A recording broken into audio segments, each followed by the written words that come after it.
Ganap ng batas ang Konektadong Pinoy Act. Ayon sa Palace Press Officer na si Claire Castro, ito'y makaraang mag-lapse into law ang naturang panukala kahapon po yan, August 24. Layo ng Konektadong Pinoy na gawing regional ICT powerhouse ang Pilipinas sa pamamagitan ng pagpapalawak ng internet access sa bansa, pagpapabilis ng licensing process para sa internet service providers. Bagamat isa ng batas na ikinakaalarma naman ng ilan ang posibleng banta nito sa regulasyon at cybersecurity.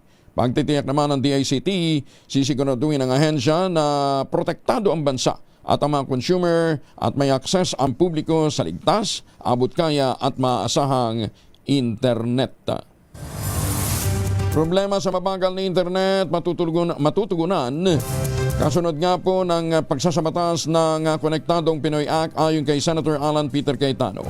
Detalye ng balita mula kay Raymond Datpa sa RS28. Raymond, good morning. May good news sa mga kababayan natin na nagre-reklamo dahil sa mabagal na internet access. Matutugunan na ito matapos maging batas ang Konektadong Pinoy Act na isinulong ni Senador Alan Peter Cayetano bilang dating chairman ng Senate Committee on Science and Technology noong 19th Congress.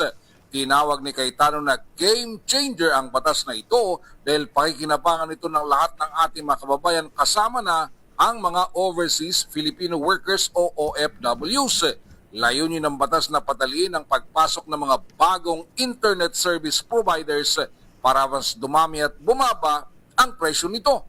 Dahil dito ay mas mailapit na ang serbisyo ng gobyerno sa taong bayan sa pamagitan ng mas mabilis, abot kaya at murang internet connectivity.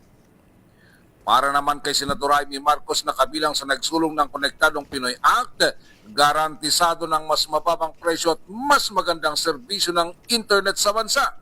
Panahon na para tapusin ang mabagal, mahal at pahirap ang internet sa bansa. Hindi na ito dapat maging pribilehiyo ng iilan, kundi serbisyo na para sa lahat. Giit ni Senador Amy, wala nang batang mahuhuli sa klase, wala nang OFW ang mapuputol ang tawag at wala nang negosyo mapag-iiwanan dahil lang sa mabagal na internet.